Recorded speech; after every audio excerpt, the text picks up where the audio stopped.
Assalamualaikum warahmatullahi wabarakatuh. Waalaikumsalam warahmatullahi wabarakatuh. Bismillahirrahmanirrahim. Wassalamualaikum warahmatullahi Rasulullah. Para sahabat MPP semuanya, Alhamdulillah hari ini kita kembali berjumpa. Insya Allah itu pun juga karena rezeki Allah Subhanahu Wa Taala. Hari ini kita memasuki hari ke-17 bulan Ramadan, Masya Allah.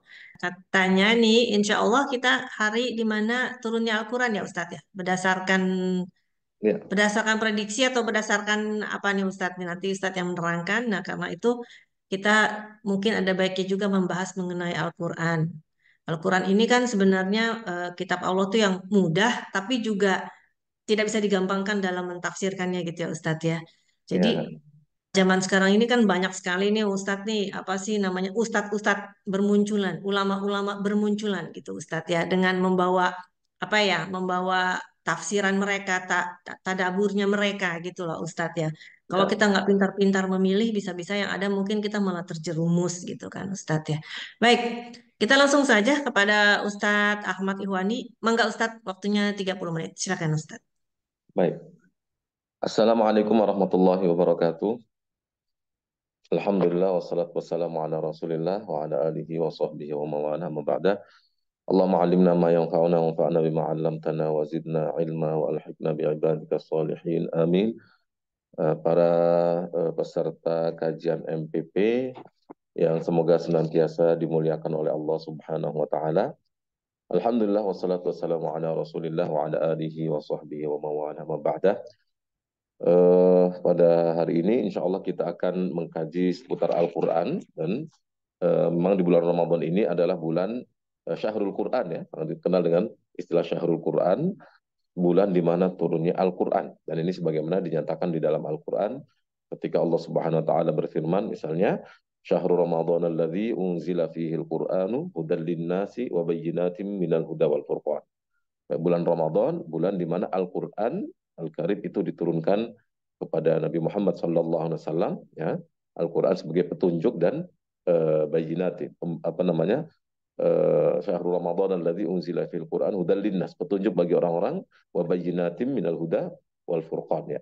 Al-Quran sebagai penjelas dan pembeda antara kebatilan, kebenaran dan kebatilan. Baik, di Indonesia umumnya memang diperingati pada tanggal 17 eh, Ramadan ya. Ini tentu ada sebabnya, tentang turunnya Al-Qur'an ini memang ada beberapa perbedaan pendapat lah. Kalau 17 Ramadan ini berdasarkan ayat di dalam Al-Qur'an, yaitu di dalam surat At-Taubah, di mana Allah Subhanahu wa taala berfirman, Yaumal Furqan, Yaumal Taqal Jam'an, ya. Jadi di situ Al-Qur'an turun ketika dua pasukan bertemu, yaitu ketika perang Badar. Pasukan Islam dan pasukan kafir ketika perang dalam, terjadi perang Badar itu memang di bulan Ramadan, dan bertemu itu tanggal 17. Ini berdasarkan pendapat Hasan bin Ali bin Abi Thalib radhiyallahu anhu.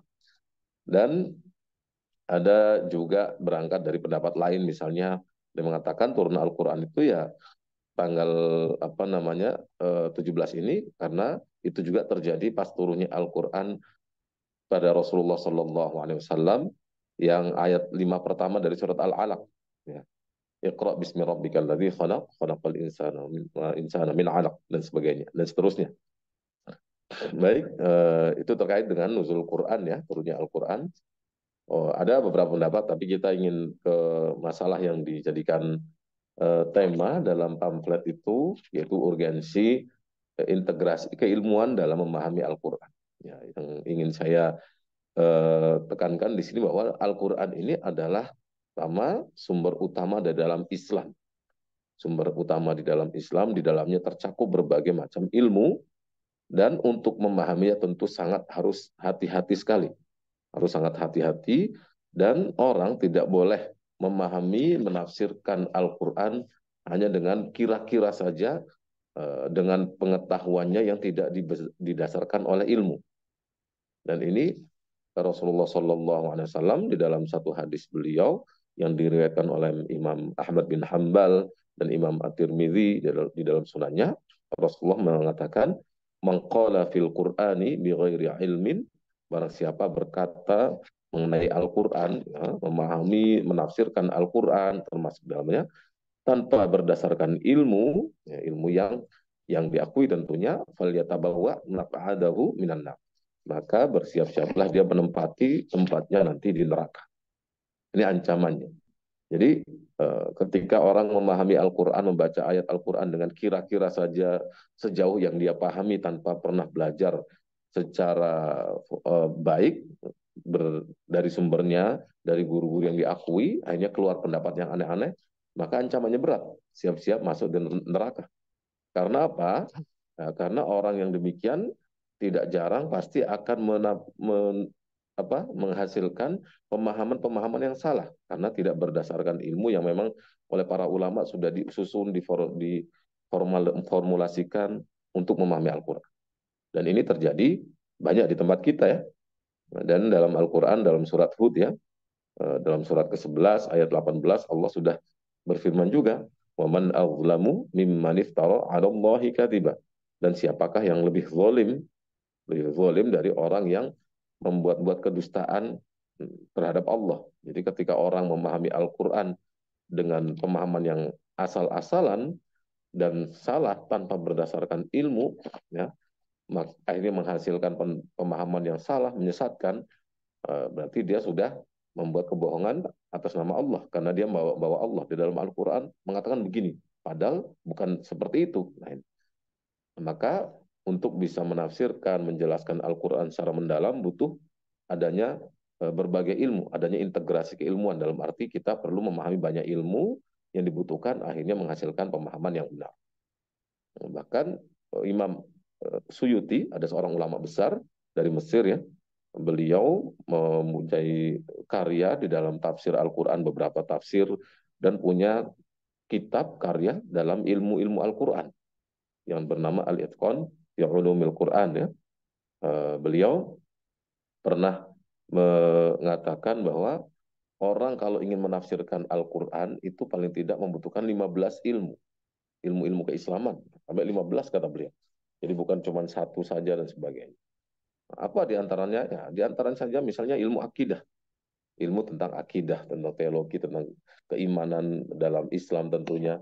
Nah ini kalau orang tidak memahami akidah akan menghasilkan pemahaman yang salah. Ya. Contohnya apa yang terjadi misalnya akhir-akhir ini kita mendengar ada orang yang menafsirkan Al-Quran bahwa kita nanti akan berlaku pada manusia reinkarnasi berdasarkan Al-Quran kata dia. Ya, kita tidak tahu dia menggunakan pemahaman yang aneh ketika mengatakan la yamassuhu illal mutahharun ya. Misalnya dalam Al-Quran ada ayat la yamassuhu illal mutahharun. Itu dalam surat Al-Waqi'ah ya, surat ke-56 ayat 79 Allah Subhanahu wa taala berfirman la yamassuhu illal mutahharun. Tidak menyentuhnya kecuali orang-orang yang disucikan. Menyentuhnya ini apa? Menyentuh Al-Qur'an. Kok dia menafsirkan menyentuh Allah.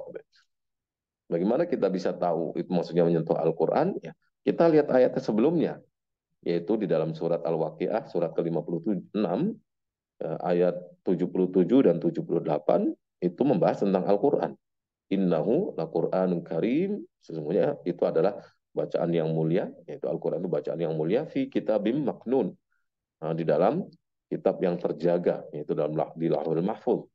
La yamassuhu illal mutahharun. Nah, tidak menyentuh Al-Quran tersebut kecuali mereka yang disucikan. Nah, ini seperti itu ayatnya jelas ya. Tetapi ada orang yang menariknya kepada tidak menyentuh Allah. Ini dari mana dia dapat pemahaman ini kalau nggak akal-akalan. Ini sudah, maaf ya, kasarnya sesat dan menyesatkan. Sampai dia berujung pada pemahaman adanya reinkarnasi. Padahal dalam Islam jelas, reinkarnasi itu akidah yang tidak betul sama sekali, bahkan batil ya, batil.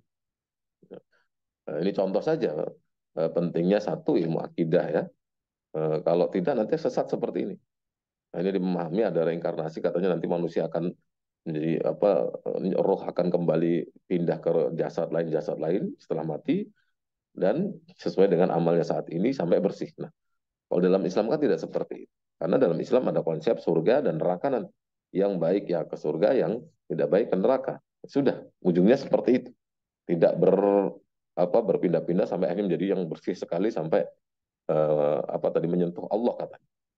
Ini contoh yang bahaya.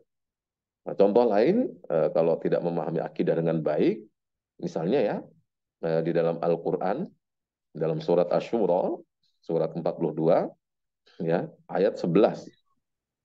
Eh, itu harus tahu Allah laisa kamitslihi syai'un, dijelaskan Allah tidak serupa dengan apapun, dalam arti Allah tidak serupa dengan makhluk. Kita harus yakin akidah kita Allah tidak menyerupai makhluk, dalam arti Allah tidak mempunyai kekurangan apapun.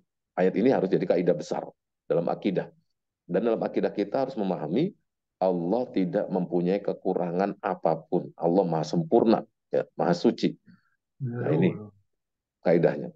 Nah, lalu ada orang menafsirkan satu ayat di dalam Al-Quran, dalam surat At-Taubah, ya, surat ke-9, ayat 67, ayatnya berbunyi begini, Nasullaha fanasiyahum. Orang-orang kafir itu yang tidak beriman pada Allah di dunia, mereka lupa dengan Allah. Ketika dunia, lupa dengan Allah. Sibuk dengan dunianya dan sebagainya. Maka di akhir nanti, Allah fanasiyahum, maka Allah akan melupakan mereka. Nah, lupa di sini untuk Allah bukan lupa yang hilang ingatan, bukan. Tetapi maksudnya Allah akan mengabaikan mereka. Nah, jadi kalau orang tidak punya keyakinan Allah Maha Kuasa, Maha Sempurna, bahaya, nanti akan mengira bahwa Allah punya sifat lupa. Nah, lupa ini kan sifat kekurangan. Lupa itu apa sih kalau Indonesia? Lupa itu kan kita tadi hafal sesuatu, ingat sesuatu, terus nggak ingat apa-apa, nggak ingat sesuatu itu, lupa. Nah, tetapi ayat ini digunakan kata yang secara bahasa menggunakan nasia, menggunakan lupa. Tetapi maksudnya apa? Nasia itu artinya bisa melupa, bisa mengabaikan. Jadi maksudnya nanti orang-orang yang tidak beriman dan sebagainya itu di dunia kan mereka lupa dengan Allah. Maka di akhirat Allah akan mengabaikan mereka. Menggunakan kata nasia yang secara bahasa memang bisa artinya lupa, tapi kita harus memahami dengan kaidah besar, yaitu akidah kita Allah Maha Sempurna, tidak ada kekurangan sama sekali. Kalau tidak berdasarkan ini, nanti orang bisa mengira bahwa Allah punya sifat lupa, dalam arti ya lupa, awalnya ingat terus lupa. Ini lupa ini kan sifat kekurangan manusia, dan Allah tidak punya sifat kekurangan. Ini pentingnya akidah. Contohnya yang jelas-jelas kita dengar kemarin, yaitu ada menyebarkan satu video yang mengarahkan kepada adanya reinkarnasi. Jelas akidah ini tidak diakui dalam Islam. Bisa-bisanya dia menafsirkan ayat dengan ini. Ini bahaya. Nah, kemudian dalam apa namanya, ilmu-ilmu yang dibutuhkan dalam menafsirkan Al-Quran itu 15 itu apa saja contohnya ya. Ya. Tadi akidah, ada hadis, ada fikih, ada usul fikih, ada ilmu bahasa, ada ilmu bahasa pun detail macam-macamnya, ada sebagainya, sebagainya. Sababun nuzul dan sebagainya. Jadi tidak bisa sembarangan orang bisa memahami. Jadi kalau orang ingin memahami Al-Quran, bagaimana caranya? Ia membaca Al-Quran, dilihat tafsir yang sudah dibuat para ulama yang diakui. Kalau enggak, nanti bisa mengalami kesalahan. Dan ini seperti yang sudah kita lihat ya di beberapa tempat. Contoh misalnya, saya kasih contoh-contoh saja ya.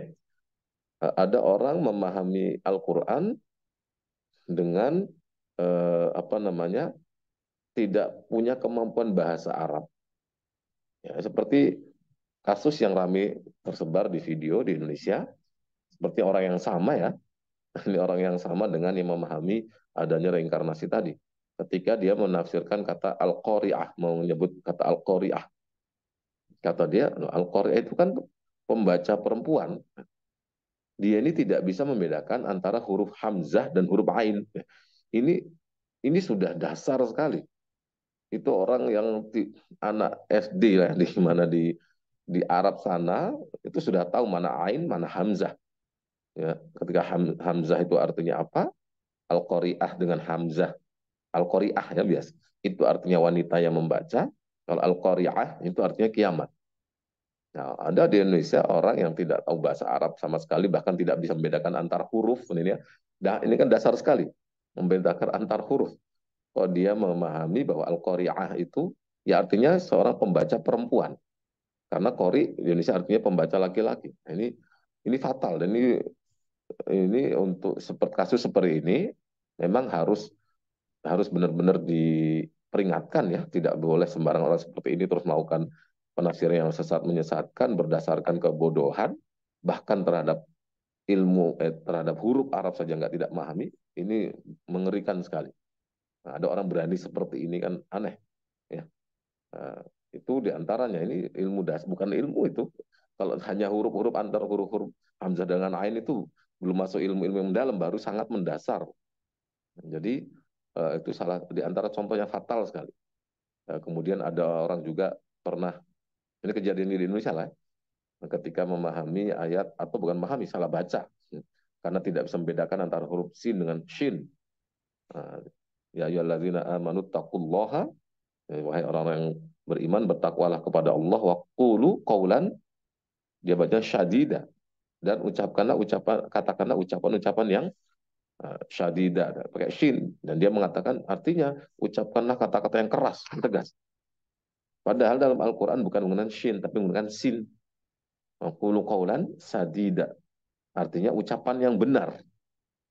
Ini tidak membedakan antara shin dengan shin, akhirnya jadi kesalahan. Ini masalah-masalah yang sangat dangkal, sangat dasar sekali, dan ini terjadi di tempat kita, dan ini sangat membahayakan.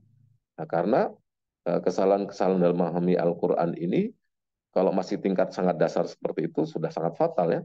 Nah, karena kesalahan yang jauh, yang lebih tinggi bisa terjadi.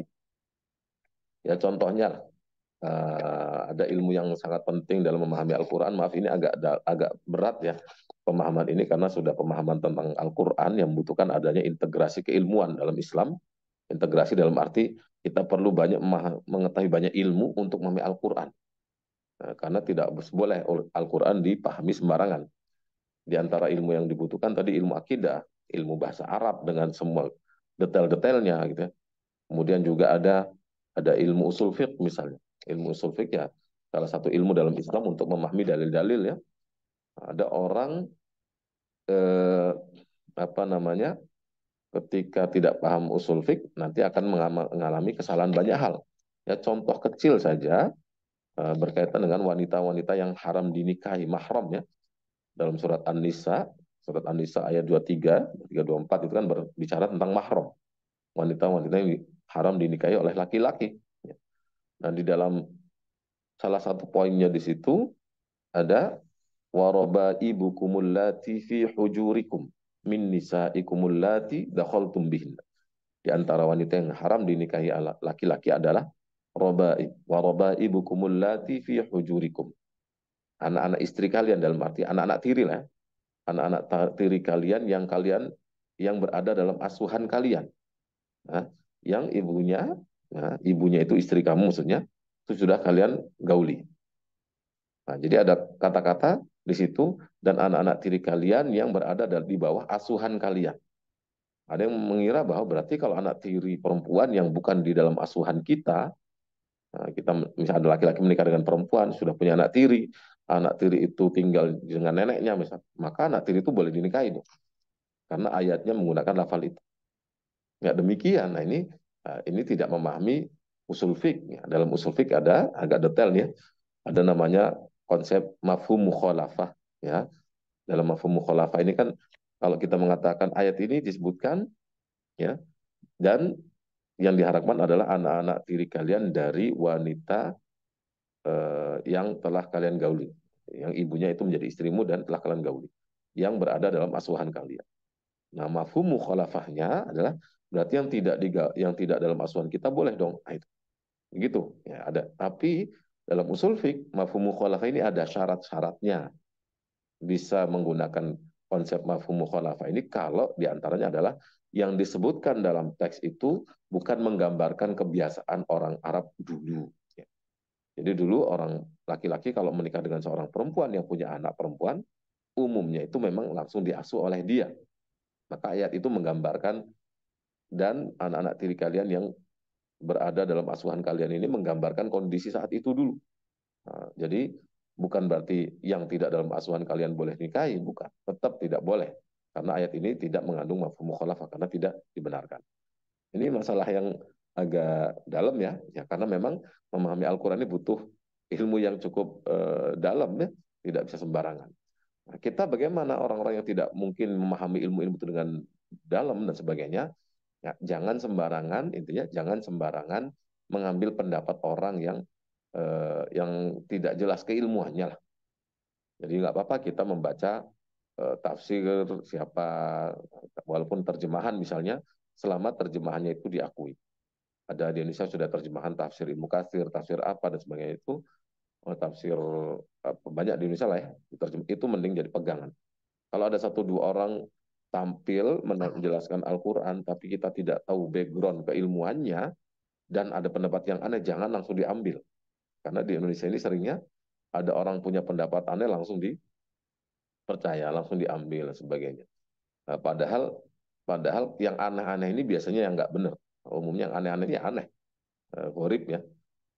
Nah, yang orang yang sama juga ketika menyebutkan Sidratul Muntaha, sidroh itu kesadaran. Nah, sidroh padahal nggak ada satu ulama pun yang menerjemahkan atau memahami atas sidroh ketika Isra Mi'raj itu adalah kesadaran. Nah, ini sudah penyimpangan yang sangat jelas. Jadi kalau saya sampaikan ke ibu-ibu dan siapa saja yang ikut kajian ini, eh, yang orang tadi ini kalau memang sudah tahu semua siapa dia, jangan didengarkan kajiannya karena akan ketemu yang aneh. Ambil yang sudah jelas-jelas. Ini lebih tegasnya seperti itulah ya. Karena bukan satu dua saja yang parah dia kesalahannya, tapi sudah banyak. Dan itu menyangkut dengan Al-Quran. Dan Al-Quran ini sumber utama kita dalam Islam. Kalau sudah ngawur pemahamannya, ngawur penjelasannya tanpa berdasarkan ilmu, ini nanti akan uh, berimbas banyak. Dan kita akan tersesat nanti kalau mengikuti orang seperti ini. Nah, dan masih banyak lagi ya. Jadi tadi pentingnya integrasi keilmuan dalam arti kita perlu banyak mengetahui ilmu-ilmu dalam Islam untuk bisa memahami ayat-ayat Al-Quran dengan baik. Dan yang agak bahaya juga kalau kita hanya bersandarkan pada terjemahan saja sebenarnya. Nah, nggak masalah kadang-kadang kita untuk perenungan ya. Tapi untuk menyimpulkan hukum tersendiri, jangan menggunakan akal kita. Kita rujuk, kalau ada baca ayat kok tidak jelas, dalam pikiran kita, oh ini maksudnya apa? Jangan dikira-kira, tidak boleh.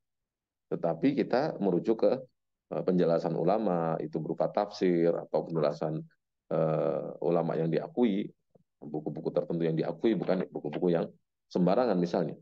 Dan ini menjadi standar kita ya. Yang menjadi standar kita adalah orang itu dapat dipegang keilmuannya dan jelas keilmuannya, bukan orang yang dia spesialisnya apa, menjelaskan Al-Quran dengan asal-asalan. Nah ini akan menjadi masalah. Kemudian yang ingin dibahas tentang apa tadi ya? Ilmu-ilmu tadi ya. Ilmu tadi menurut saya tekankan di sini Imam Suyuti bahkan mengatakan 15 ilmu itu kalau orang ingin menerjemah menafsirkan Al-Quran sendiri. Tapi bagi kita mungkin tidak mampu, maka kita tidak perlu menafsirkan Al-Quran dengan sendiri kita, tetapi kita merujuk kepada orang-orang yang diakui keilmuannya begitu. Nanti kalau enggak akan mengalami kesalahan. Baik, mungkin itu yang bisa saya sampaikan pengantar ya dalam pertemuan ini. Eh, Silahkan kalau memang ada yang mau ditanyakan atau disampaikan oleh para peserta.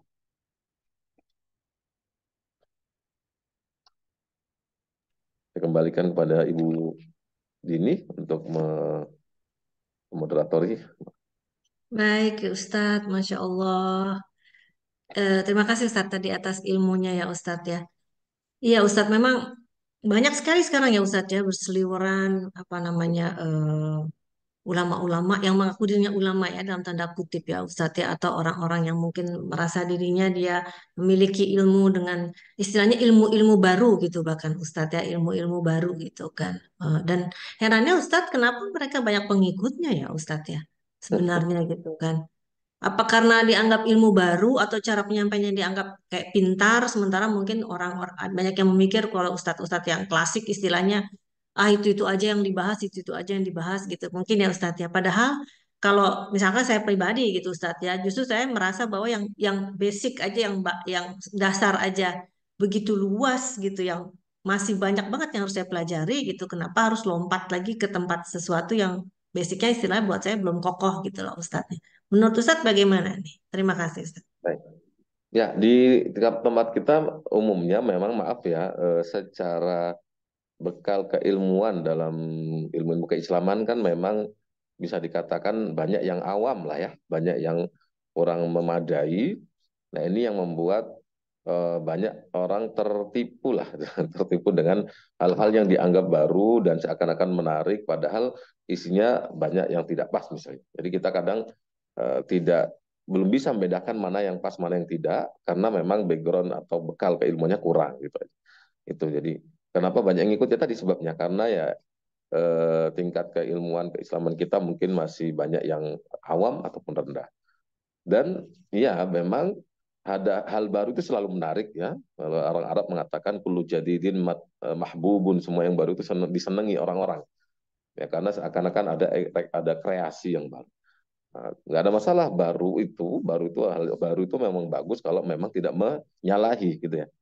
Nah, misalnya ada penafsiran yang menjelaskan tentang eh, tafsir ilmiah lah, ilmu alam apa dan sebagainya dikaitkan dengan Al-Quran misalnya dan menguatkan iman kita ya bagus. Tapi ketika itu menyimpang dari kaidah-kaidah yang mendasar seperti yang disebutkan tadi, itu ya sudah jelas-jelas salah dan walaupun baru tapi baru di sini kan tidak selalu benar ya.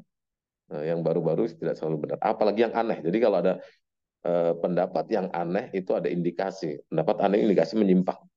Karena umumnya di Indonesia kan banyak ulama, banyak kiai yang dari dulu sudah banyak menyinggung, menjelaskan Al-Quran dan umumnya nggak aneh-aneh. Ya, seperti seperti itulah gitu ya.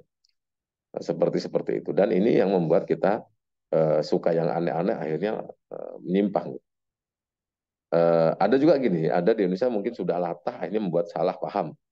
Pemahaman kata fitnah ya misalnya. Contoh lah, ini karena kita sudah kadung merajalela, pemahaman ini akhirnya dianggap benar. Misalnya ada orang mengatakan fitnah lebih kejam dari pembunuhan, kan gitu ya. Nah, itu kan masyhur di Indonesia, fitnah lebih kejam daripada pembunuhan. Dan di dalam Al-Quran memang ada dalam surat Al-Baqarah, al-fitnatu asyaddu minal qatl. Nah, fitnah itu lebih besar, lebih berat daripada pembunuhan. Cuman di Indonesia kata fitnah ini kan dipahami sebagai menuduh. Padahal fitnah itu artinya bukan menuduh ya. Dalam Al-Quran itu fitnah itu bisa artinya membuat kekacauan, menghalangi orang dari Islam, membuat orang terusir dari negara dan sebagainya. Bukan menuduh, tapi kita sudah jamak bahwa memahami kata fitnah itu artinya menuduh. Akhirnya memahami ayat tadi ada yang mengatakan al fitnatu asyaddu minal qatl. Fitnah lebih kejam daripada pembunuhan. Padahal menuduh itu lebih kejam daripada pembunuhan. Ini kan tidak pas. Itu dalam surat Al-Baqarah ya, ayat 191. 191 itu ada ayatnya, cuman karena kita salah memahami kata fitnah. Contoh ini, nah, ini merajalela. Jadi kalau benar kata Ibu Dini tadi, ya kalau kita masih yang mendasar saja masih belum menguasai, nggak usah yang aneh-aneh dulu lah gitu ya. Nggak usah yang aneh-aneh. Oh, Ibu silakan. Baik Ustadz, terima kasih Ustadz ya. Mungkin itu tadi Ustadz ya. Tertarik dengan sesuatu, wah ini kayak baru nih. Terus cocok Ya, mungkin gitu diapa dengan kehidupan sekarang kali seperti itu ya Ustadz ya. ya, Baik ya. Ustadz, ini ada pertanyaan dari Teh Dewi Ustadz. Mangga Teh Dewi Hadin. Salam. Silakan Teh Dewi. Iya, Assalamualaikum Pak Ustadz. Waalaikumsalam warahmatullahi wabarakatuh. Ya, Eh, Sebenarnya mungkin tadi sudah sedikit dibahas ya, cuman saya mau tanya lagi gitu. Kayak ya misalnya silakan. kita yang sudah 35 tahun ke atas, 40 tahun ke atas ini kan sekarang udah mulai eh, rasa kesadaran spiritualnya sudah mulai kembali gitu ya, kepengen beragama Alhamdulillah. lagi. Jadi kita jadi kayak haus ilmu gitu loh Ustadz. Jadi Betul. semua ada apa ada ceramah apa itu kita kepengen denger gitu, karena sudah mulai sadar gitu. Cuman ya secara kita mungkin dulu nggak belajar di pesantren, kita nggak belajar bahasa Arab, kita nggak belajar banyak buku, taunya cuma yang basic-basic aja ya, sholat, puasa, ngaji, membaca Al-Quran aja. Tapi ketika ada kajian-kajian baru itu, nah, gimana cara untuk membentengi diri kita sendiri, Ustaz? Karena kan rasa ingin tahu itu kan nggak bisa dibendung, Ustaz. Rasa ingin tahu Betul. itu langsung ada aja gitu muncul di kepala kita gitu. Nah, Dan ya ada nggak betul. sih tips-tipsnya, apakah doanya atau apa gitu? Terima kasih, Ustaz. Sama-sama Bu.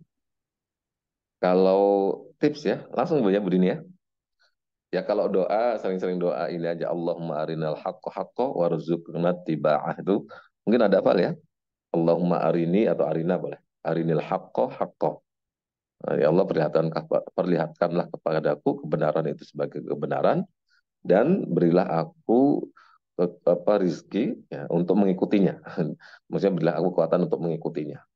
Dan perlihatkanlah kepadaku kebatilan itu sebagai kebatilan, dan berilah aku kekuatan untuk menjauhinya. Gitu ya. Ada doa seperti itu dari Nabi Muhammad SAW.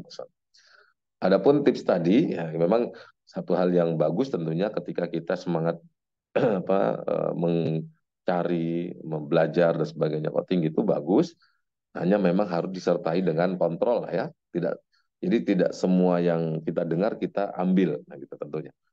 Nah, tipsnya satu, kalau kita nyari kajian ya cari ustadz-ustadz yang memang sudah diakui lah keilmuannya, sudah diakui keilmuannya, dan kan biasanya kalau sudah tersebar video, kalau ada yang kurang pas biasanya nanti akan banyak respon dari mana. Kita lihat misalnya ada nggak bantahan-bantahan terhadap apa yang dia dikatakan, dan bantahnya itu ilmiah atau tidak. Kita buka HP, internet, bisa tahu biasanya Ustaz ini yang dia sampaikan banyak salahnya dan sebagainya. Ya sudah, kalau itu mending kita tinggalkan.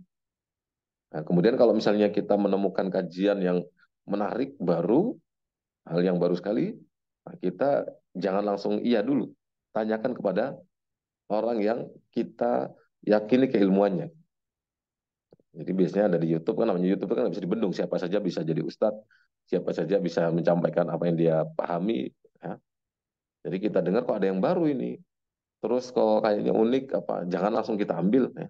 Tapi kita tanyakan dulu kepada orang-orang yang kita selama ini akui keilmuannya dan kita ketahui pemahamannya baik. Itu mungkin di antara tipsnya, Bu ya. Baik, terima kasih Pak Ustadz. Baik, ini. Mohon Pak Ustadz. Nanti mungkin doanya bisa saya nggak apa Ustadz Baik, doanya yang tadi. nanti saya kirim ke Ibu Dini. Ya. Biar nanti kita share itu Ustadz. Karena Baik. benar kata Teh Dewi tadi, membentengi diri itu loh Ustadz. Rasa keingintahuan itu kan memang tidak bisa dibendung gitu kan Ustadz ya. Jadi kita pengen tahu lagi, apalagi ya seperti tadi kata Teh Dewi, usia mulai 40 ke atas itu kan mulai ingat-ingat kematian gitu istilahnya Ustadz ya. Jadi wah kita kayaknya mulai apa sih, haus gitu dengan ilmu-ilmu gitu kan. Jadi ya seperti tadi, terlalu banyak. Memang sekarang banyak sekali ya Ustadz ya, ulama-ulama, ustadz-ustadz, dan karena zaman canggih video-video pun berserbaran, dengan mudahnya bisa kita dapatkan gitu kan ya Ustadz ya. Dan siapa saja bisa nge-share video dia. Betul, betul Ustadz. Siapa saya bisa. Baik. Baik Ustadz, terima kasih. Ini ada pertanyaan berikutnya dari Teh Hadibah. Pak Ustadz, jika ada seseorang mengatakan bahwa tidak akan menyuruh keluarganya yang muslim untuk sholat karena orang tersebut merasa dalam Islam tidak boleh ada paksaan dengan menggunakan dalil tidak ada paksaan dalam agama, bagaimana menurut Ustadz? Nah, bagaimana nih Pak Ustadz? Silakan Ustadz. Ya, baik. Menyuruh sholat. Dan sebentar dulu, ini kan ada orang yang sudah usia dari bawah ya. Ketika masih kecil kita diperintahkan oleh Allah, kalau punya anak kecil dari umur 7 tahun, kata Rasulullah, muru auladakum, perintahkan anak-anak kalian bis sholati, untuk melakukan sholat, wahum abna'u sab'in, ketika mereka usia 7 tahun.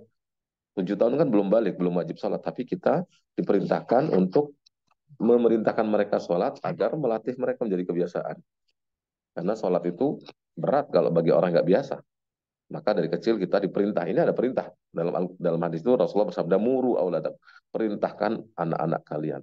Dan dalam Al-Quran ada perintah agar seorang ayah, dalam keluarga itu memerintahkan keluarganya untuk sholat, ada. Jadi salah tadi yang mengatakan, saya nggak mau memerintahkan keluarga saya, salah. Saya langsung nyebut salah langsung, maaf ini ya, biar jelas.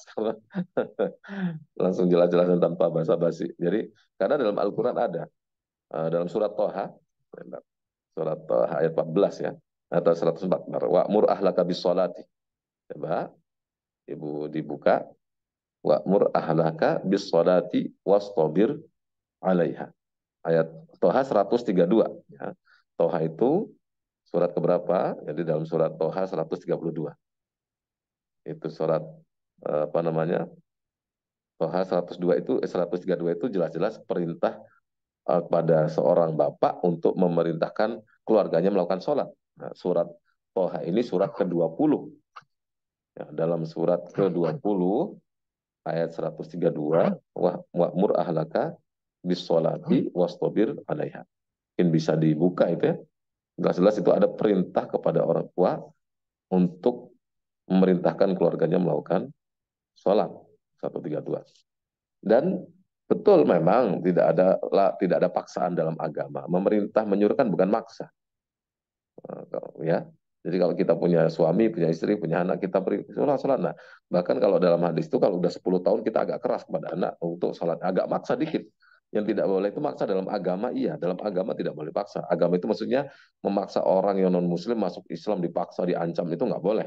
Tapi kalau sudah masuk Islam, maka orang tua berhak untuk mendidik anaknya dengan agak keras dalam masalah sholat ketika sudah umur 10 tahun ke atas. Nah, kalau sudah balik, itu anak itu sudah punya tanggung jawab sendiri. Dia kalau dia melakukan dosa, sudah dosa sendiri kan ya. Tetapi orang tua tetap wajib memerintah tadi. Wa'mur ahlaka tadi. Tetap mengingatkan, memerintahkan sholat. Nah, kalau tidak, ada orang tua tahu anaknya jelas-jelas nggak sholat, melakukan keburukan, dia biarkan. Di situ orang tua dapat dosa. Atau seorang suami punya istri, tahu istrinya nggak sholat, suaminya sholat, terus dibiarkan. Nah ini suaminya kena dosa. Kalau sudah diingatkan, diberitahu, disuruh kok nggak mau, ya sudah, itu nanggung sendiri dosanya sih yang tidak mau sholat tadi. Itu ya. Jadi pemahaman tadi kurang pas. Bisa dalam Al-Quran ada perintah kepada orang tua, kepada suami khususnya untuk memerintahkan keluarga melakukan sholat.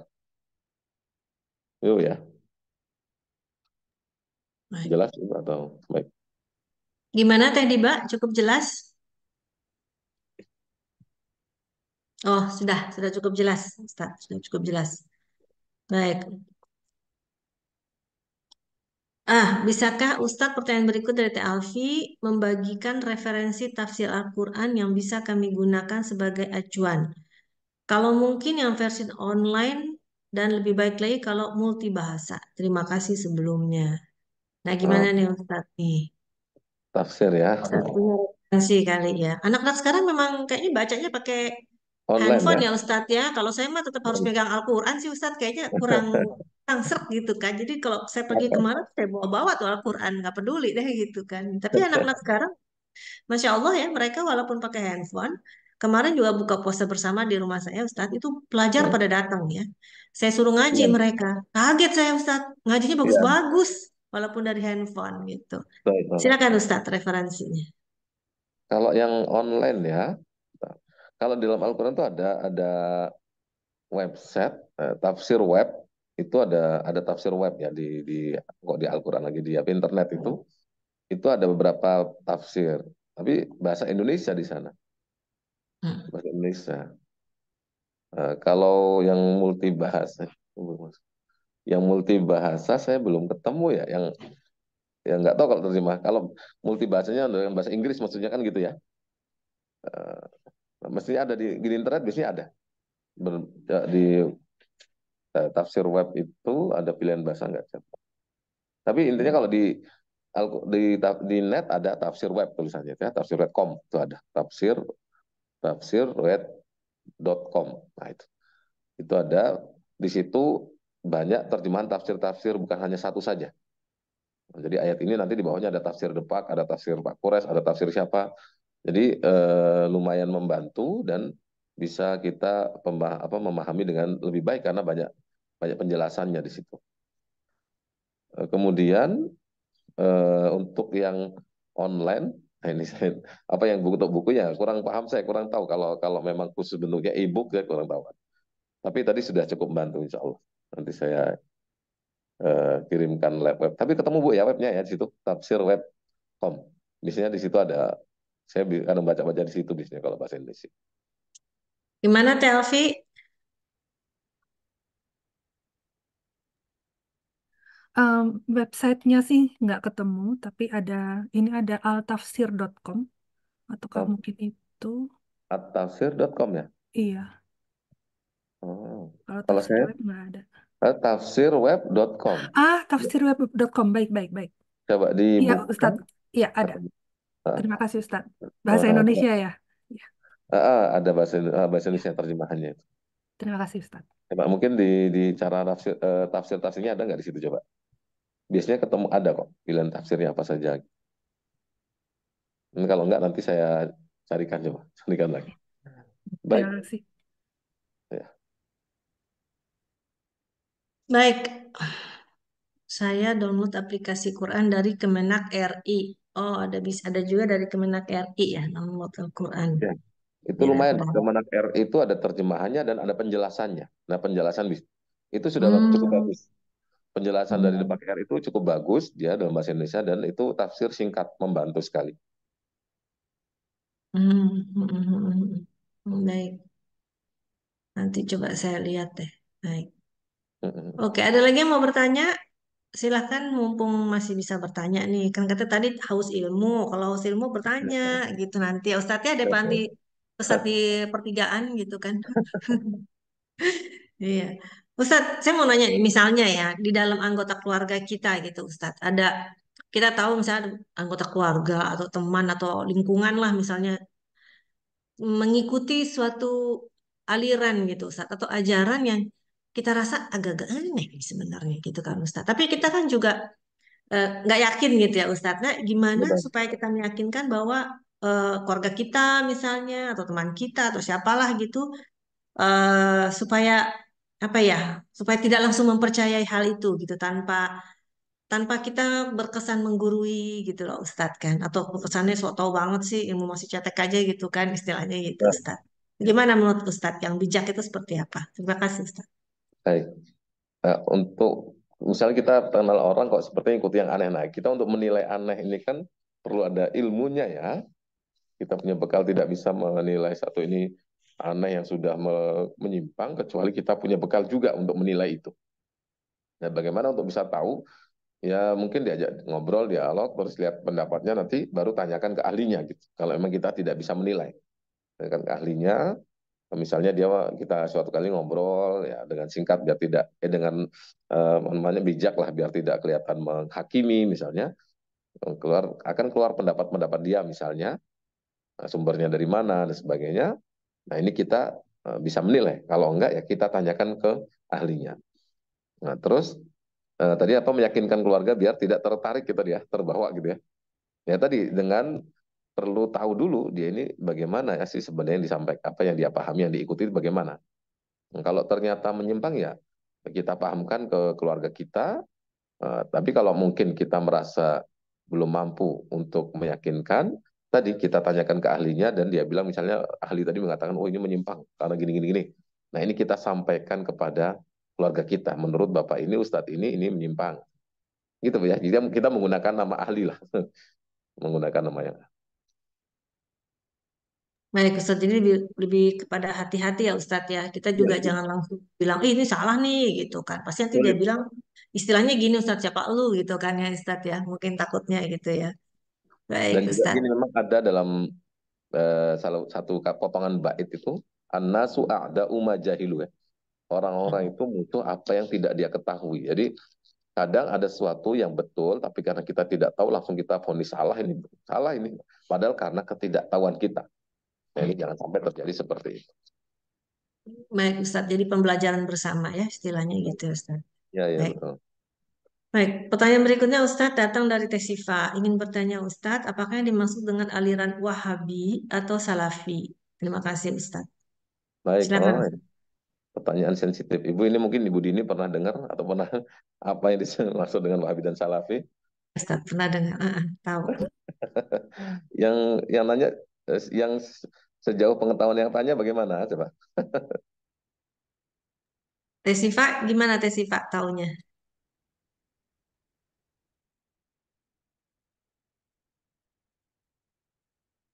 Baik, kalau saya yang tahu pengetahuan saya ya, aliran Wahabi itu dinisbatkan kepada Syekh Muhammad bin Abdul Wahab ya itu lahir di Saudi dulu di Najd ya Saudi ya tahun 1700-an lah ya.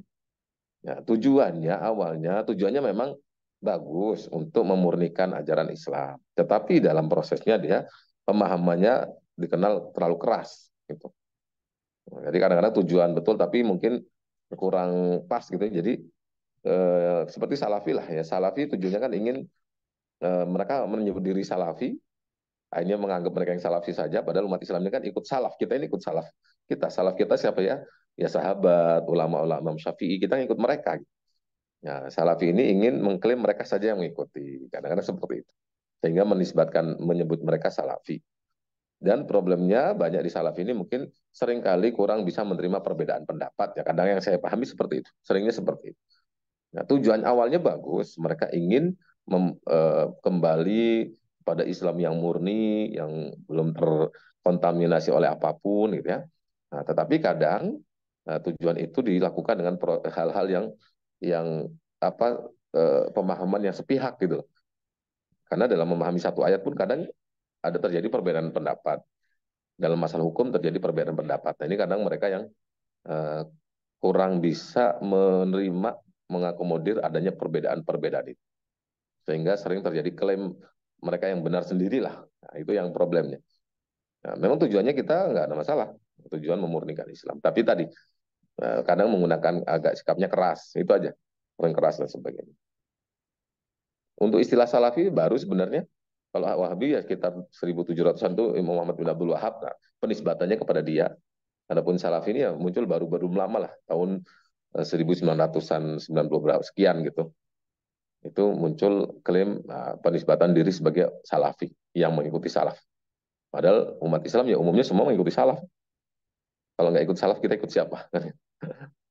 Baik, demikian singkat begitu. Kalau silakan ya.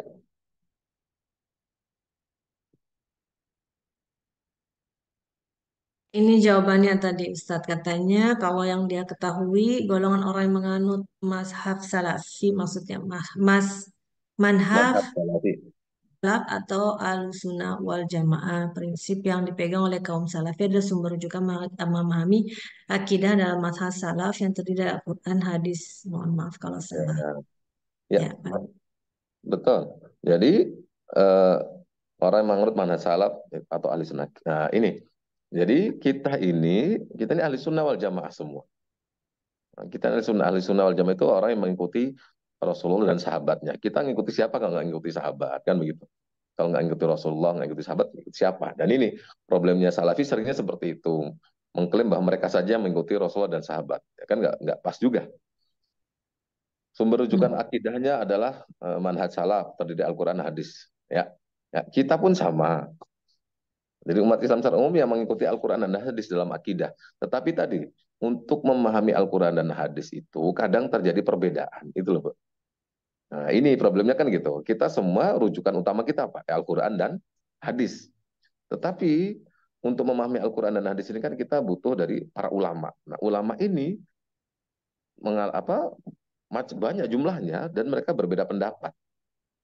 Nah, dan Rasulullah dari zaman Nabi sendiri sudah mengakui adanya perbedaan pendapat. Jadi kalau Ibu siapa tadi atau yang lain pernah mendengar kisah ya, para sahabat berbeda pendapat padahal dalam ucapan Rasulullah yang sangat jelas dan berbeda pendapatnya di depan Rasulullah. Dan Rasulullah mengakui perbedaan pendapat mereka. Jadi kita pun dalam pegangan akidah ya merujuk ke Al-Quran dan hadis. Tetapi kadang terjadi perbedaan pendapat. Dan ini hal yang wajar. Bahkan sudah terjadi sejak zaman sahabat. Sahabat Nabi contoh nih dalam akidah. Dulu berbeda pendapat. Apakah Rasulullah ketika Isra Mi'raj melihat Allah? Itu sudah berbeda pendapat. Ada sahabat Ibnu Abbas melihat, Sayyidah Aisyah mengatakan enggak melihat. Dan biasa saja. Itu ada dulu zaman itu berbeda pendapat tentang masalah apa? Kalau kita pernah dengar ada namanya perang Bani Quraidah. Rasulullah pernah berperang ke orang Yahudi karena orang Yahudi ini jahat gitu ya ketika itu.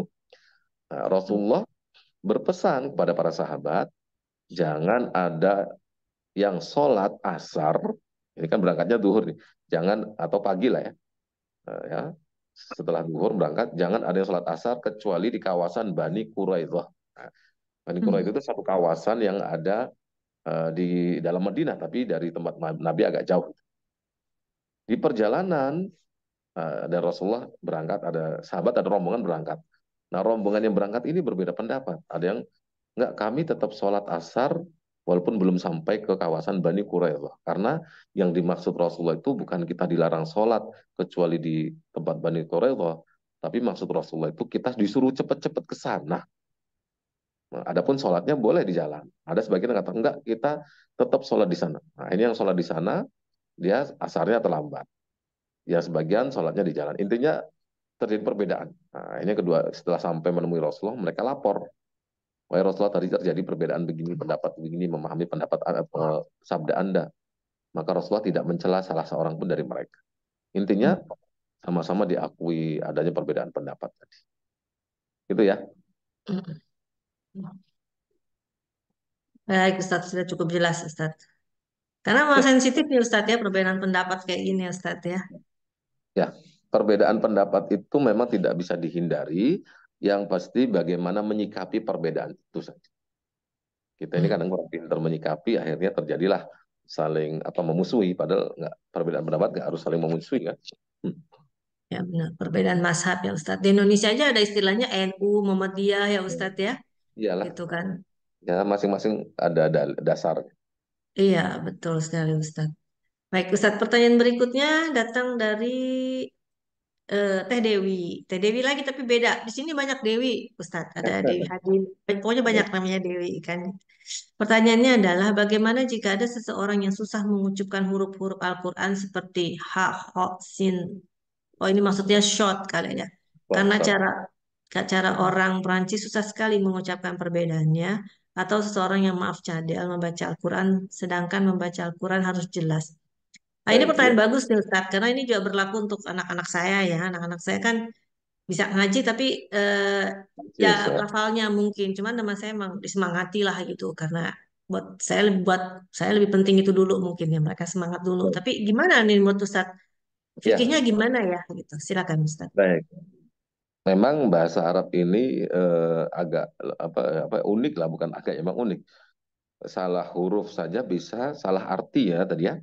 Seperti syadidan dengan sadida sudah beda. Sadid itu benar, syadid keras misalnya apa. Nah, tetapi begini, kita yang penting semangat tadi betul dan kita terus berlatih untuk memperbaiki. Memperbaiki, misalnya kita hak. Selama ini orang hak sulit, misalnya K, alhamdulillah jadi alkamdu misalnya. Itu dilatih saja. Atau orang Sunda biasanya fa sama zai, zai sulit ya. Ida zulzil jadi ida juljil kan. Ida juljil gitu. Atau fasjud, fasjud, pasjud misalnya.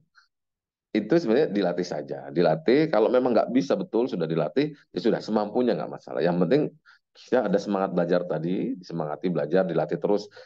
Terutama dari 28 huruf ya. Kita cari yang sulit-sulit sebenarnya. Kan tidak semua huruf itu sulit. Ada a, ba, ta, itu mudah-mudah aja, atau apa yang itu mudah. Nah, kita bisa mencari huruf-huruf yang sulit kita ucapkan, itu yang sering dilatih sebenarnya. Misalnya ha kita terlalu kotor, misalnya. Dilatih lama-lama bersih. Jadi memang itu perlu dilatih. Bahasanya orang itu riyadhatul lisan. Ada olahraga olahraganya lidah gitu ya. Olahraganya mulut itu mengucapkan huruf-huruf tersebut. Dan kalau memang benar-benar nggak bisa, misalnya ada orang tua di Indonesia yang sudah kandung, udah nggak bisa dibenerin, nggak bisa, ya sudah, semampunya dia. Walaupun nggak pas semampunya dia, cuman kalau memang hurufnya nggak pas itu ya semampunya, cuman dia nggak boleh jadi imam lah. Imam tuh yang hurufnya bacanya pas. Ya, misalnya ada cadel R dengan L misalnya, ya nggak masalah kalau memang nggak bisa sama sekali. Tapi kalau bisa imam jangan jangan dia dulu gitu. Nah, dia untuk dia sendiri nggak masalah. Tapi kalau untuk imam sebaiknya yang hurufnya pas-pas begitu. Kira kita Bu ya. Terima kasih Pak Ustadz untuk pencerahannya. Sama-sama Ibu Dewi. Pak Ustadz menarik nih. Jadi imam gimana Pak Ustadz? Kan perempuan nggak boleh jadi imam Ustadz. Suami saya juga lafalnya ya biasa aja gitu. Anak-anak saya juga ya lumayan lah. Yang dua orangnya agak lumayan. Tapi kalau suami saya memang lafalnya biasa gitu kan istilahnya Ustadz. Tapi kan dia yang jadi imam. Apalagi dia imam sholat subuh saya gitu Ustadz. Ya, Setiap pagi tuh dia sholat subuh. Gimana menurut Ustadz? jadi yang gini saja, intinya yang paling penting untuk diperbaiki itu bacaan Fatihah saja. Itu dulu. Jadi dalam sholat yang wajib yang wajib untuk kita lafalkan itu kan surat Al-Fatihah ya. Jadi misalnya suami ibu mending difokuskan, nggak usah banyak-banyak mempelajari banyak ayat surat-surat lain dulu, difokuskan Al-Fatihah saja sampai benar. Nah, itu Kami dulu ada yang sampai 2 bulan di Mesir, padahal kita di Indonesia kepada orang Mesir ada yang 2 minggu, 2 bulan Al-Fatihah saja. Nah, itu saja. Nah, tapi kalau emang nggak bisa sama sekali ya sudah dia kalau jadi imamnya ibu ya imamnya ibu saja, misalnya bukan imam umum lah gitu ya. Nah, tapi tadi Bu mungkin ibu kan bisa menilai beliau misalnya kurangnya di huruf ain apa ya, iya karena alaihim biasanya gitu ghairil maghdubi bi alaihim, orang Indonesia sering bi alaihim, itu kan harusnya ain ya. Nah, kita tandain aja, nanti kita ajak ngobrol ini kurang ini. Nah, dan baiknya memang jangan kemana-mana dulu, mending surat Al-Fatihah saja, karena itu menjadi rukun sholat, rukun ucapan sholat, gitu ya. Baik Ustadz, berarti udah benar ya suami saya kalau pas taraweh dia langsung enggak saya Mm-mm. enggak jadi imamnya gitu kan. Dia persilakan anaknya gitu yang jadi imam Iya, itu. iya, Berarti iya, udah iya. benar ya Ustadz ya sebenarnya ya gitu. Memang yang bagusnya yang pas hurufnya gitu. Hmm, hmm, baik Ustadz, baik. Baik, ada pertanyaan lagi Bu-Ibu. Ini nih kalau ada yang berarti kata Teh Dewi kalau boleh menyimpulkan jika ada perbedaan pendapat tapi selama masing-masing pihak memiliki ilmu Al-Quran yang cukup maka kita tinggal saling menghormati saja. Tapi kalau berbeda tafsirannya udah jauh banget apalagi berasal dari orang-orang yang nggak punya ilmu Al-Quran itu baru harus hati-hati. Gitu ya Ustadz ya? Iya, iya betul. Ya secara umum begitu, betul ya. Mm-mm, mm-mm. Baik, secara umum gitu. Baik.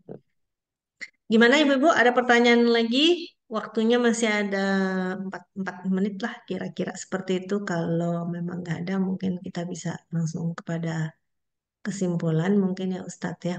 Ya. Baik, sepertinya nggak ada lagi nih Ustadz. Saya sih banyak sih Ustadz. Kalau mau bertanya mah bisa lama kalau mas saya Ustadz. Soalnya penasaran. Masih Nggak apa-apa banyak yang silakan, mungkin Oh, kalau ini kami Ustadz, saya mau tanyanya gini, masih Ustadz. lama, oke Misalnya dah. nih, berkaitan dengan tadi cara membaca. Bacaannya nggak pas, Ustadz. Tapi setiap membaca nih, kayak misalnya suami saya, sama anak-anak saya, mereka tahu apa yang dibaca artinya gitu. Malah kadang-kadang saya lupa artinya gitu. Jadi pada saat mereka baca, mereka tahu yang dibaca itu artinya apa.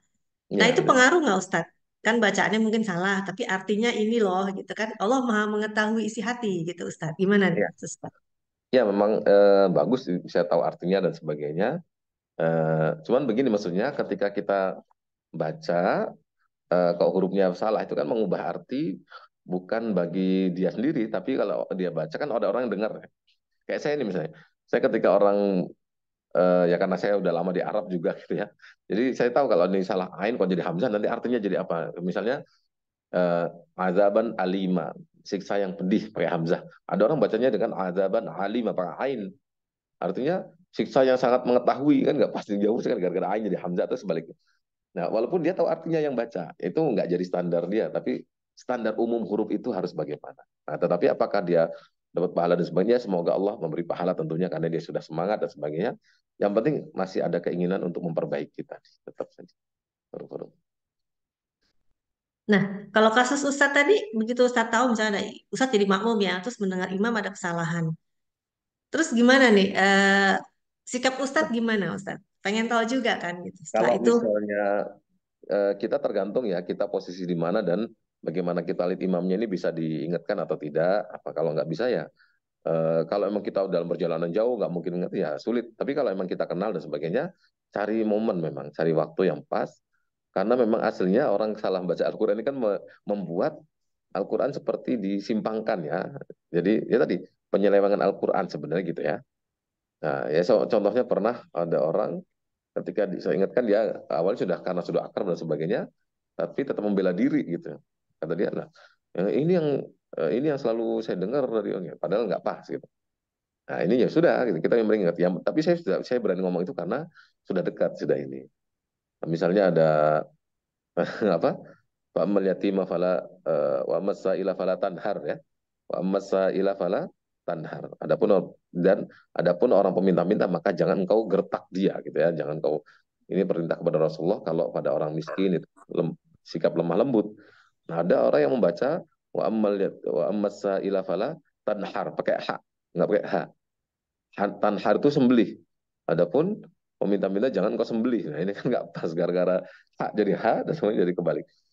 Nah, ini diingatkan. Alhamdulillah kalau ini diingatkan nerima lah ya karena kita sudah kerap dan saya cari momen yang tepat, nggak di depan umum gitu.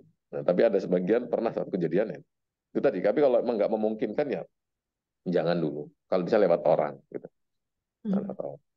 Dan kalau memang yang agak berat memang surat Al-Fatihah sih dalam sholat ya.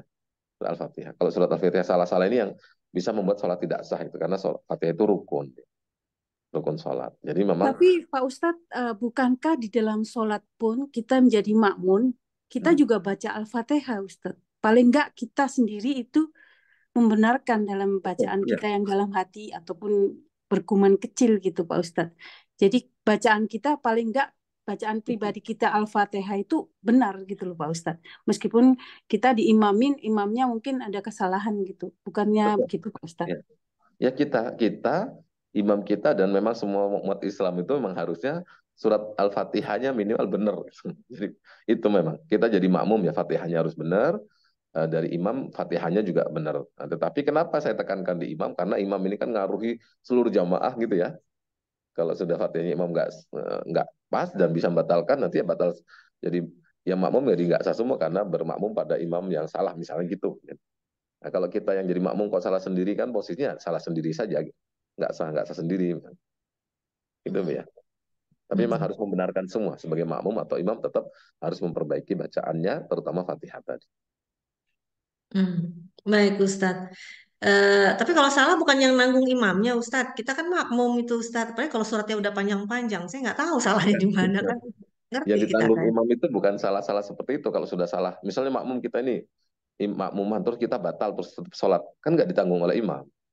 Kita Hmm. salah kurang sujudnya seharusnya dua kali kok makmum kita cuma dua kali sekali, yang nggak ditanggung imam. Nah, jadi yang salah-salah yang ditanggung imam ya salah-salah yang dimaafkan lah yang nggak begitu nggak membatalkan sholat gitu. Salah-salah nggak membatalkan sholat gitu. Misalnya ya eh, imamnya lupa untuk tahiyat awal langsung berdiri dan sebagainya gitulah yang ringan sih. Tapi kalau yang sudah membatalkan sholat tidak ditanggung oleh imam, makmum harus membatalkan.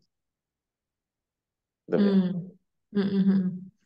Iya, iya. Berat juga jadi imam ya Ustadz ya. Makanya imam namanya. Mimpin ya Ustadz. Ya benar. Pemimpin Oh, harus Iya. Ustadz, ada. maaf Ustadz. Eh, Iya, kalau tidak salah kan dalam bacaan sholat, satu-satunya yang kita harus baca meskipun ada imam adalah Al-Fatihah. Jadi kita juga betul, harus baca kan, Ustadz? betul, betul. Iya, Tapi pelan ya, kalau makmum pelan aja. iya, iya. Betul, betul. Jadi kalaupun imamnya itu bacaannya ada salah atau apa, paling tidak maksud saya bacaan kita sendiri karena tidak bisa membetulkan imam, bacaan kita sendiri yang kita harus wajib untuk baca itu kan meskipun ada imam kan kita baca Al-Fatihah itu Ustaz. Nah, itu betul gitu loh maksud saya Pak Ustaz. Iya, yang kita baca juga Mm. harus betul bacaan kita. Iya, Bu. Heeh. Hmm. Iya Ustadz. Baik, baik. Pelajaran juga nih jadi buat saya. Sama Ustadz kalau kita sholat asar atau sholat lohor gitu ya Ustadz ya. Itu kan Iya, bukan nggak ada. berarti diem, tapi masih bicara Enggak. didengar dengan kuping kita gitu kan ya Ustadz ya. Iya, harus kita menggerakkan mulut kita, apa, jangan sampai membuat sebelah kita terganggu, tetapi kita tetap ada suara kecil lah yang kita dengar sendiri gitu. Karena kalau kita bergumam dalam hati itu nggak dianggap bacaan. Karena seperti kita sholat kan sering ngelamun, mikir sana sini kan nggak batalin sholat. Nah, begitu begitulah kalau kita baca surat Al-Fatihah dalam hati itu nggak dianggap juga. Nah, maka harus ada menggerakkan bibir apa ketika sholat, ketika baca Al-Fatihah itu dan bacaan-bacaan lain ya, biar dianggap ya terhitung sebagai bagian dari sholat ya kita agak melafalkan lembut gitu. Jangan sampai Hmm. mengganggu samping kanan kiri kita juga gitu ya. Baik Ustadz. Begitupun juga kalau jadi imam Ustadz, imam lohor sama imam asar itu Ya, boleh terdengar nggak? Jadi kita tahu yang dia baca itu apa sebenarnya itu Ustadz. oh, kalau tujuannya untuk mengajari belakangnya iya, tapi kalau kalau enggak ya sebaiknya kita aja yang dengar, makmum nggak harus dengar. Memang memang dohor dan asar emang sholat yang sir ya bacanya, sholat yang diam bacanya nggak terdengar orang lain gitu. Baik, Imam baik. maupun imam ya. Hmm, Baik Ustadz. Terima kasih. Ini pertanyaan terakhir nih Ustadz kayaknya nih. Baik ya. Pertanyaan dari saya. Izin bertanya Ustadz dan Teddy, ini di luar topik nih. Ada orang yang mudah untuk menangis ketika berdoa kepada Allah, tapi ada juga orang yang tidak mudah atau tidak bisa menangis di hadapan Allah ketika salat ataupun berdoa. Padahal orang tersebut sangat baik akhlaknya. Apakah menangis itu dianjurkan dalam Islam dan bagaimana caranya agar seseorang mudah menangis atau tersentuh hatinya dalam berdoa. Ya, Gimana nih Ustadz nih? baik. Ya memang ada orang yang sulit menangis, ada yang gampang menangis ya. Nah, tapi umumnya manusia itu kalau memang hatinya bersih, biasanya gampang tersentuh lah ya. Gampang tersentuh. Apakah dalam Islam dianjurkan? Ya kadang-kadang dianjurkan. Dalam doa kita kadang nggak nangis, pura-pura nangis. Umar bin Khattab pernah memerintahkan orang, kalau kamu nggak nangis maka pura-pura nangis. Disedih-sedihkan ketika doa sendiri ya Allah sambil ya suara kita dibuat sedih gitu ya. Nah, tetapi kenapa orang sulit menangis? Biar mudah menangis kenapa ya? Salah satu yang buat orang sulit menangis dia banyak ketawa biasanya. Banyak tertawa, banyak main-main, hatinya agak keras.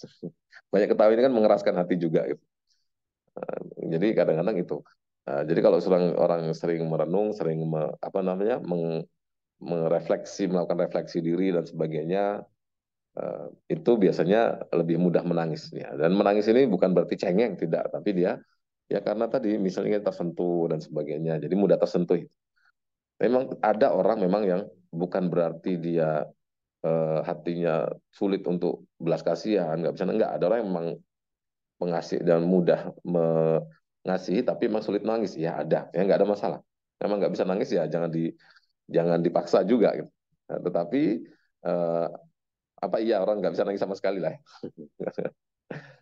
Memang ada tapi ya ada ya,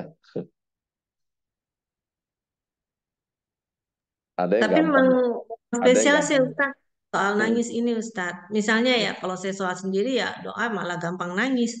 Tapi kalau lagi yang rame-rame gitu ya doanya dipimpin malahan gitu istilahnya Ustaz. Malah saya susah Oh nangis iya, Ustaz kalau betul. gitu. Malah Kalau tapi yang heran di samping-samping saya nangis-nangis Ustaz sampai terceguk-ceguk gitu. Tapi malah saya nggak bisa gitu. Malah harus yang sendiri. Itu gimana tuh Ustaz? kalau doa untuk bisa nangis itu ya salah satunya memang perlu memahami apa yang dibaca ya oleh kita, atau kalau kita menjadi makmum ada orang yang memimpin doa. Nah, kadang kita doanya bahasa Arab semua, kita kan nggak paham ya, sulit juga nangis. Tapi kalau kita paham isinya dan relate sekali dengan kondisi kita, biasanya gampang nangis gitu. Nah, kalau ibu bisa ketika bareng-bareng orang kok sulit nangis, sendiri mudah nangis, ya itu lebih baik. Karena kalau bareng-bareng orang takutnya ada unsur pamer gitu ya. Nah, dan yang bagus memang ketika sendiri kok nangis itu lebih lebih bagus secara hitungannya gitu. Nggak ada masalah. Nah, jadi Baik. untuk doa, bacaan itu untuk salah satu biar mudah tersentuh lah mudahnya gitu. Itu perlu paham isinya. Jadi jangan cari doa yang kita ingin didoain panjang-panjang, bukan, jangan panjang. Tapi yang kita pahami saja, doa itu bagusnya yang kita pahami. Jadi apa yang kita minta kita tahu. Karena kadang orang Indonesia nyari doa itu yang unik-unik dan yang panjang, bahasa Arab. Kan. Bukan itu tujuan doa. Doa itu kita memahami apa yang kita minta dan penuh penghayatannya itu gitu. Karena kita memahaminya. Baik Ustadz. Doa-doa juga banyak Ustadz sebenarnya di Quran ya. Kalau kita lagi baca ya Ustadz ya, kadang-kadang kita Iya, nemuin satu dua ayat. Oh ini ternyata yang doa kita suka baca gitu kan ya ya, Ustadz ya. banyak dalam Al-Quran. Banyak, banyak ya. Ya Ustadz. Eh, saya mau tanya satu lagi ya Ustadz ya. Ini pertanyaan terakhir deh. Iya, Benarkah Ustadz bahwa doa yang paling apa yang namanya mabrur istilahnya itu pada saat kita sujud belajar ya. Ustadz? Iya, Dan iya. apakah benar sholat yang paling bagus itu berdoanya adalah pada saat sholat asar? Benar nggak nih Ustadz? Silakan Ustadz. Kalau yang pertama, ya, memang posisi yang paling dekat dengan Allah ketika sujud, gitu kan ya. Karena memang kita benar-benar sujud itu simbol kita menghambakan diri betul kepada Allah, menaruh bagian tubuh yang paling mulia kan wajah lah gitu ya, kepala kok taruh di tanah gitu bahasanya gitu. Itu memang itu di situ kita benar-benar mengakui penghambaan kita kepada Allah Subhanahu Wa Taala dengan hati ya. Maka di situ Allah suka dengan kita karena kita mengaku sebagai hamba tadi, dan itu posisi yang paling bagus untuk doa memang ya. Maka Rasulullah berpesan maka banyak-banyaklah doa ketika sujud. Itu. Faksiru fihi minad doa ya. Banyak-banyaklah banyak-banyak doa ketika dalam kondisi sujud karena sangat dekat dengan Allah lah posisi itu. Nah, kalau apa tadi doa yang paling ini waktu sholat asar ya. Kalau seharusnya bukan asar tapi waktu malam, sepertiga malam itu paling paling doa paling bagus untuk disampaikan. Nah, cuman memang gini, untuk zikir pagi petang itu bagus karena malaikat saat itu sedang gantian kan gitu ya. Nah, tapi kalau untuk doa paling bagus ya malam itu. Ketika kondisi sepi, kita tahajud, nah itu doa paling bagus ketika karena Allah berfirman, mintalah maka akan saya kasih, minta ampunlah saya ampuni dan sebagainya. Itu ada firman Allah dalam hadis qudsi ketika untuk orang bangun malam, ya, sepertiga malam itu. Baik Ustadz, tadi yang zikir pagi petang itu kan nggak selalu harus dilakukan setelah sholat ya Ustadz ya. Oh enggak, iya Nanti betul. pas santai gitu, karena namanya ibu-ibu Ustadz tahu sendiri kan, habis sholat kita ada banyak kerjaan gitu istilahnya. Berarti bisa Ustadz ya pagi-pagi pas santai di kursi gitu kan, ada zikir pagi dan petang gitu kan ya. Boleh ya Iya, Ustadz ya? itu beda dengan setelah sholat. Setelah sholat kan kita sudah tahu ya, baca Allah mantas istighfar, Allah mantas salam, kemudian ayat kursi. Nah itu. Nah kalau setelah itu kok ada jeda, ngapa nggak masalah, nggak harus langsung. Nah, baru misalnya ada jeda 1 jam habis jemur baju apa gitu, baru kita zikir pagi petang nggak masalah. Karena memang itu bukan zikir untuk setelah sholat ya, beda lagi. Beda lagi berarti ya Ustadz ya.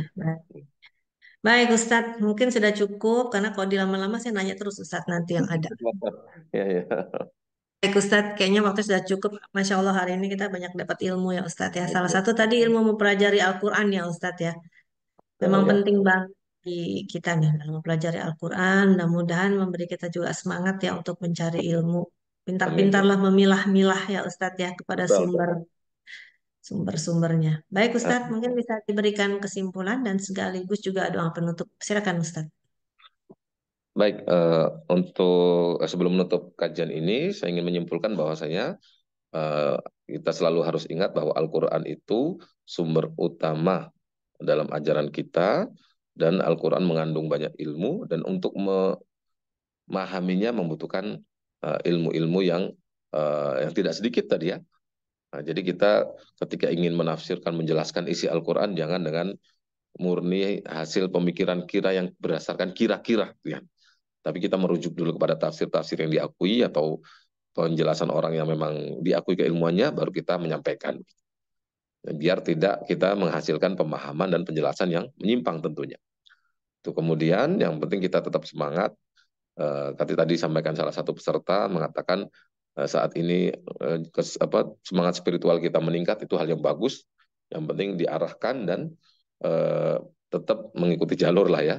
Jangan selalu yang aneh, yang baru itu selalu kita ambil, belum tentu itu yang aneh, yang baru itu betul ya. Harus ada hal-hal yang menjadi standar untuk menilainya. Gitu ya. Itu mungkin yang utamanya yang bisa saya sampaikan dalam kesimpulan. Baik, untuk menutup mari kita berdoa bersama kepada Allah Subhanahu wa taala, memohon semoga amal ibadah kita diterima oleh Allah Subhanahu wa taala, dan semoga kita tetap diberi kekuatan untuk istiqomah dalam menjaga ajaran Islam dan menjauhi hal-hal yang dilarang oleh Allah Subhanahu wa taala. A'udzu billahi minasyaitonir rajim. Bismillahirrahmanirrahim. Alhamdulillahirabbil alamin. حمدا يوافي نعمه ويكافئ مزيده. يا ربنا لك الحمد كما ينبغي لجلال وجهك الكريم وعظيم سلطانك. اللهم صل على سيدنا محمد صلاة تنجينا بها من جميع الأهوال والآفات، وتقضي لنا بها جميع الحاجات، وتطهرنا بها من جميع السيئات، وترفعنا بها عندك أعلى الدرجات، وتبلغنا بها أقصى الغايات من جميع الخيرات في الحياة وبعد الممات. اللهم اغفر لنا ذنوبنا ولوالدينا وارحمهم كما ربونا صغارا، واغفر للمسلمين والمسلمات والمؤمنين والمؤمنات الأحياء منهم والأموات إنك قريب مجيب الدعوة وقاضي الحاجات. اللهم ارزقنا علما نافعا ورزقا حلالا طيبا وعملا متقبلا. اللهم تقبل منا صلاتنا وصيامنا وقيامنا وركوعنا وسجودنا، وتمم تقصيرنا يا الله. ربنا ظلمنا أنفسنا، وإن لم تغفر لنا وترحمنا لنكونن من الخاسرين. ربنا آتنا في الدنيا حسنة وفي الآخرة حسنة وقنا عذاب النار. سبحان ربك رب العزة عما يصفون، وسلام على المرسلين، والحمد لله رب العالمين.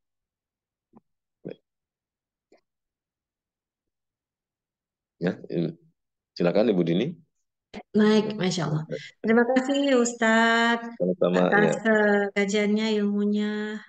Ya, sama-sama Insya Ibu. Allah, Insya Allah saya yakin Insya Allah mudah-mudahan bermanfaat ya Ustadz ya bagi kita Amin, semua. amin.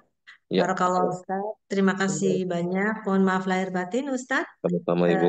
karena Ustadz sudah 2 kali ya mengisi di Ya, Insya Allah mungkin nanti kalau Ustadz sudah kembali ke Indonesia, ke tanah air masih bisa mengisi kajian-kajian kita berikutnya ya Ustadz ya, insya Baik, Allah. insya Allah. Terima kasih Dan lagi. saya juga Makasih. mohon maaf jika ada hal-hal yang kurang berkenan dan mungkin ada yang menyinggung dan sebagainya. Mohon maaf yang sebesar-besarnya. Sama-sama Ustadz. Hmm. Baik, terima kasih banyak Ustadz. Mohon maaf lahir Sama-sama. batin juga buat semuanya. Mari kita tutup bersama-sama dengan membaca Alhamdulillah atas kajian ini.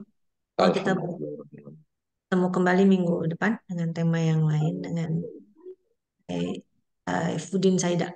Baik, terima kasih Ustadz sekali lagi. Sama-sama. Mohon maaf Ya, lahir batin. Nanti saya masih bisa mendengarkan Ustadz di kajian Selasa mungkin ya, kalau nggak salah ya, ya, Ustadz. insya Allah. Baik, insya Allah ya. Kalian kepotong tuh Ustadz saya dengarnya. Soalnya kan saya tiap Selasa siang tuh ada ada ini sih buat pengobatannya. Jadi kepotong terus gitu. Gak apa-apa nanti Insya Allah Nah, Selasa depan saya sampai sampai full gitu. Insya Allah baik, Ustadz. baik ya, Bu. Ya. Terima kasih semuanya. Terima kasih. Saya tutup. Sama-sama. Terima kasih Kak Dini, Pak Ustadz. Ya, terima kasih semuanya. Ya. Ustadz. Kasih. Assalamualaikum warahmatullahi wabarakatuh. Terima kasih Teh Dini, Teh Desi, Pak Ustadz. Ya, terima kasih semuanya sama-sama. Ya.